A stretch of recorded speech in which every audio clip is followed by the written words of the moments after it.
विठ्ठल हलगेकरांनी आणि त्यांच्या खासगी कंपनीने लैला शुगर्सकडून भाग्यलक्ष्मी कारखाना केवळ एक नारळ देऊन घेतला अशा आशयाचे स्पष्ट वक्तव्य केले आहे। जर केवळ नारळ देऊन सरकार मालकीच्या कारखान्याचे हस्तांतरण एका खासगी कंपनीला केले गेले तर अशा नारळी व्यवहाराला आणि हस्तांतरणाला सरकारने कोणत्या निष्कर्षावर मान्यता दिली आहे? विठ्ठल हलगेकरांनी सरकारला त्यांच्या खासगी मालकीची तोपिनकट्टी महालक्ष्मी प्रायव्हेट लिमिटेड ही कंपनी आणि लैला शुगर्स या दोन कंपन्यांदरम्यान झालेला हेड ऑफ अग्रीमेंट या नावाचा करार सादर केलेला आहे। या करारावर विठ्ठल हलगेकरांची स्वाक्षरी आहे। या करारानुसार या दोन कंपन्यांदरम्यान कोट्यावधी रुपयांचा व्यवहार झाल्याचा दिसतो। मग हलगेकरांनी लैला शुगर्सला दिलेला नारळ किती कोटी रुपयांचा हे स्पष्ट करणं त्यांची जबाबदारी आहे, असा प्रश्न खानापूरच्या माजी आमदार अंजली निंबाळकर यांनी केला आहे। या तालुक्यामध्ये आणि म्हणूनच ह्यांच्या ह्या दोघांवरती सुद्धा ह्या प्रायव्हेट कंपनीज वरती रयतांना जर न्याय मिळवून द्यायचा असेल तर क्रिमिनल आणि सिव्हिल प्रोसिडिंग्स ह्या झाल्याच पाहिजेत, तरच कुठेतरी रयतांना थोडासा न्याय मिळाल्यासारखा होईल। एवढंच मला ह्याच्यात सगळ्यात बोलायचं आहे।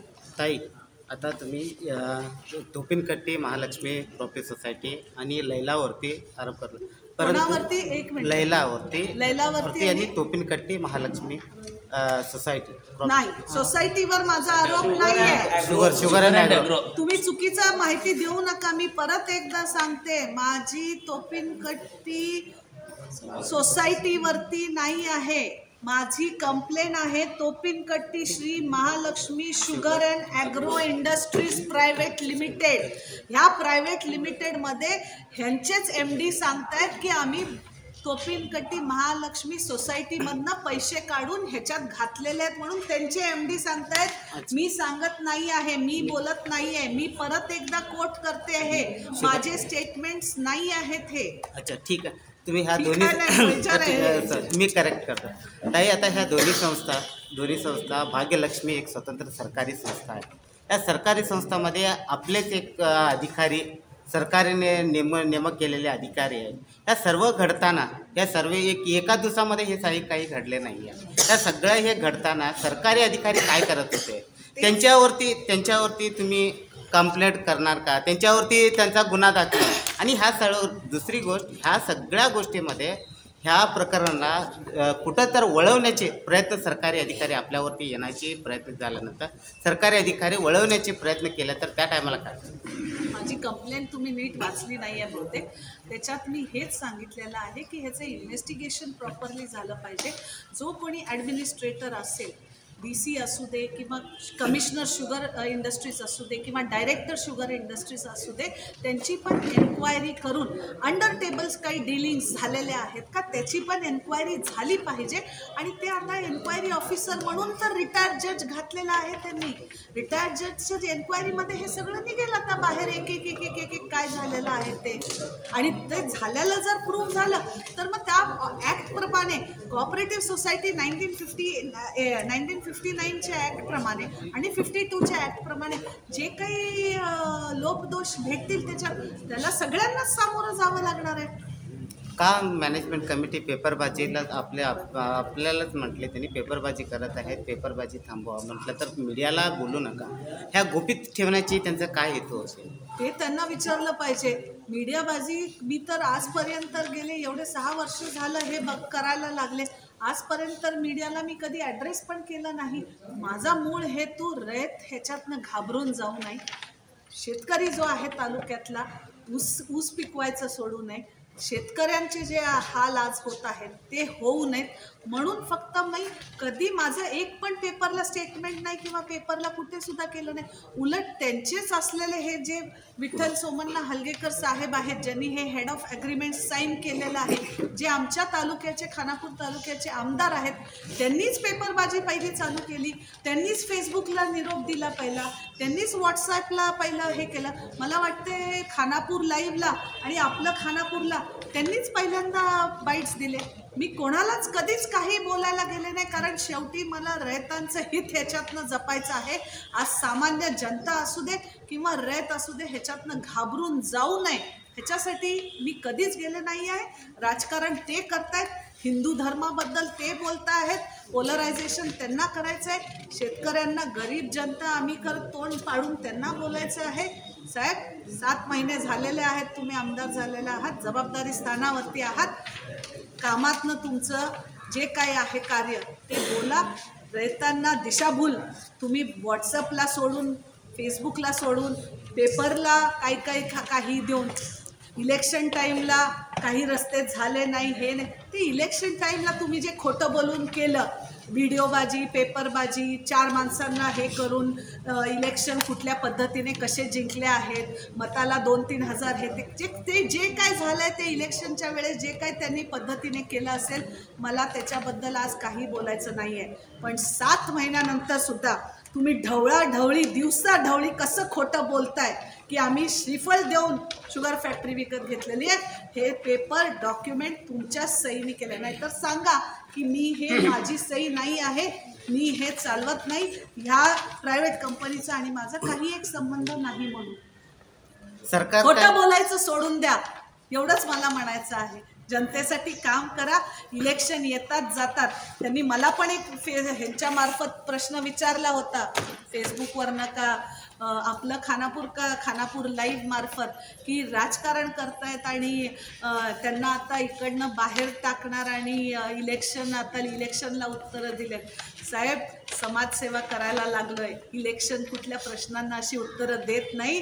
आणि अशी उत्तरं जर इलेक्शन देत असेल तर बाबासाहेब आंबेडकर कधी हरलेच नसते. आज बाबासाहेब जे गरिबांसाठी आज एवढ्या वर्षानंतर सुद्धा त्यांचं जे नाव घेतलं जातं ते पण इलेक्शन हारले होते. आणि जर इलेक्शनच सगळं असेल जिंकणं आणि हारलं तर महात्मा गांधी सुद्धा इलेक्शनमध्ये उतरायचं धाडस केलं नसतं. त्यामुळे एका इलेक्शन जिंकण्या आणि हरण्यावरती कोणी काही निर्णय घेऊ नये. समाजसेवा ही निरंतर मरेपर्यंतची सेवा असते, ती समाजसेवा करावीच लागते. तुम्ही माझी व्हा, नाही आजी राहा.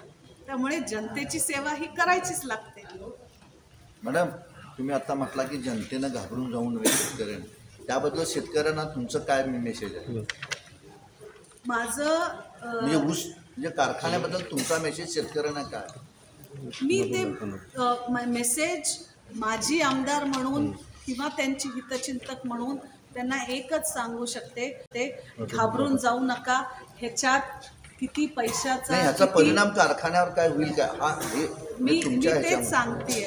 ह्याच्यात किती पैशाचा, किती रुपयाचा, किती लक्षांतर रुपयाचा, करोडो रुपयांचा काय गफला असेल, फ्रॉड असेल, ते इन्व्हेस्टिगेशन आता जे रिटायर जज करायला लागले त्याच्यामधनं जे काय निघेल त्याच्यावर ते पुढे निर्णय घेऊ शकतात.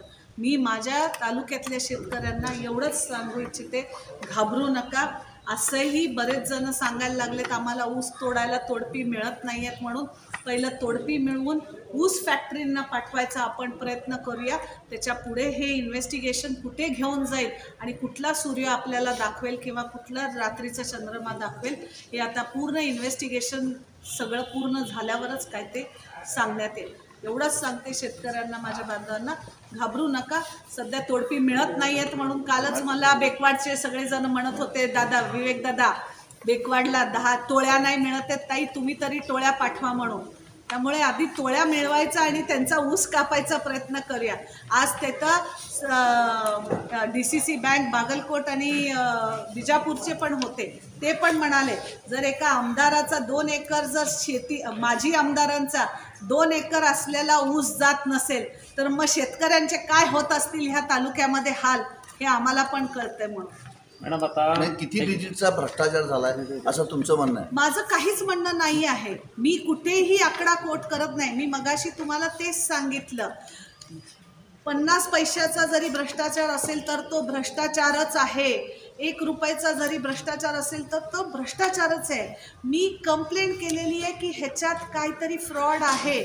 त्या फ्रॉडमधनं किती पैसे, रुपये, लक्षांतर, कोट्यांतर, 6,660 मी कुठेही हे बोलत नाही आहे, स्टेटमेंट देत नाही आहे, कारण माझ्याकडे ऑडिट रिपोर्ट नाही आहे आणि माझ्याकडे त्याचा हिशोब ती लोक देत नाही आहेत. एक साधासुद्धा प्रश्न आहे ह्याच्यातनं, तुम्ही घरात जर एक नटबोल्ट जर घालत असेल तर तो नटबोल्ट कितीला येतो, आणि 14 वर्षापासनं जर हे ते नटबोल्ट विकतायत आणि नवीन घालतायत, विकतायत आणि नवीन घालतायत, तर किती कोट्यांचं आहे का लक्षांतराचं आहे ते तुमचं तुम्ही हिशोब लावा. मी कुठेच नाही बोलत आहे काही सुद्धा.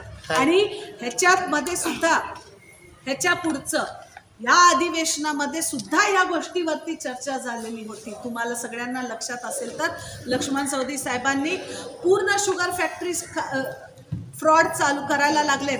मी ह्याच्यात तर अजून वजन काटा कमी केलेले आहे, 1-2 टनाचे वजन काटा कमी केल्याचे पैसे बोलत नाही आहे. ह्याच्यात अजून मोलॅसिसचे पैसे बोलत नाही आहे. ह्याच्यात अजून साखर तुम्ही चोरीने विकताय त्याचे बोलत नाही आहे. ह्याच्यात अजून तुम्ही जी पोती पण 100-100, 1000-1000 पोती पण चोरीने विकताय त्याच्याबद्दल मी अजून बोलत नाही आहे. ते सगळं काढत बसलो तर किती हजारो कोटी होतील विवेक भाऊ, ते पण तुम्ही विचार करू शकतात. ह्याचा एक एक एक एक एक एक पहलू बघत गेलो तर किती गोष्टींचा 3 लाख टन गाळप होत आहे. 1000 तुम्हाला एक प्रश्न मांडला ह्याच्या समोर, त्या दिवशी मांडला मी हा तुमच्या समोर की हे असं सगळं एवढं हे आहे. आणि ह्या सगळ्या गोष्टींना जेव्हा फ्लोर ऑफ द हाऊस अधिवेशनामध्ये जेव्हा चर्चा झाली तेव्हा मला वाटतंय असलेले शुगर मिनिस्टर जे आहेत शिवानंद पाटील सर, त्यांनी पण उत्तर दिलं की हो मला माहिती आहे बरेचसे शुगर फॅक्टरीजमध्ये हे फ्रॉड चाललेले आहेत आणि ह्याचं तनिखे झालं पाहिजे. ते तनिखे करायला आम्ही समर्थ आहोत, म्हणून लपल्याला नाहीच, हे डॉक्युमेंट्स आहेत. त्यामुळे ह्याच्यात राजकारण काय आहे ताई? त्या दिवशी आम्ही तनिखाधिकारीला विचारले किती आहेत, तुमचं नाव कोट करून सांगते त्यांनी 600 कोटी रुपये हे भ्रष्टाचार झाले म्हणून माजी आमदार अंजली निंबाळकर त्यांनी सांगितले. म्हणून आम्हाला कंप्लेंट डॉक्युमेंट तुमच्याकडे दिले त्यांनी आम्ही सांगितले त्या दिवशी नाही, त्यांनी आज बोलले हे पत्रकार. विचारा तुम्ही, मी 600 कोटी कुठेच क्लेम केलेलं नाहीये. डिजिटला काय ताई, भाग्यलक्ष्मी सहकारी साखर कारखाना खानापूर तालुक्यामध्ये स्वर्गीय निळकंठराव सरदेसाईंनी सुरू केल्यानंतर हा 2000च्या सालामध्ये बंद पडला. त्याच्यानंतर 60 पॉईंट इन्क्वायरीनंतर हा कारखाना बंद पडला आणि 2008-9ला खाजगीकरण तत्वावर ह्या कारखान्याची ही सुरू झाली. जेव्हा लैला शुगर फॅक्टरीनं अर्थात डेल्टा कंपनीने ही कारखाना घेतला, तो लैला शुगरचा आता डेल्टा म्हणजे लैला शुगर म्हणतात त्याला, डेल्टा त्याची मूळ कंपनी आहे. त्यांनी तो घेतल्यानंतर त्यावेळेला जी खाजगीकरणाची प्रक्रिया झाली ही पारदर्शक झाली असावी की नसावी असं मला वाटतं. नाही, त्याचे डॉक्युमेंट्स माझ्याकडे नाही आहेत, पण भाग्यलक्ष्मीचे भाग्यलक्ष्मी कोऑपरेटिव्ह सोसायटीला रिप्रेझेंट करायला आज जे JR आले होते त्यांनी तिथं असं त्या इन्व्हेस्टिगेटिंग ऑफिसरला स्टेटमेंट दिलं की आम्ही या कंडिशन्सवरती लैला शुगर्सला फॅक्टरी दिली होती आणि ते कंडिशन्स लैला शुगर्सनी गेल्या 14 वर्ष भाग भांडवलातील प्रमुख बदल आणि व्यवस्थापन हस्तांतरण या महत्त्वाच्या बदलांसाठी संस्थेच्या सर्वसाधारण सभेची अनुमती घेतली गेली होती का? नसल्यास का घेतली गेली नाही? तसेच या सगळ्या महाघोटाळ्यातील सरकारी अधिकाऱ्यांची जबाबदारी व इतर सर्व संबंधित बाबींचा फौजदारी गुन्हा दाखल करून CID मार्फत तपास व्हावा ही मागणी आहे. तसेच अवैधरित्या जमवलेल्या प्रचंड मालमत्तेवर सरकारने जप्ती आणून भागधारक शेतकऱ्यांचा पैसा त्या शेतकऱ्यांना परत द्यावा ही देखील त्यांनी मागणी या दरम्यान केली आहे. Mahadev Pawar, KNN city news, Khanapur.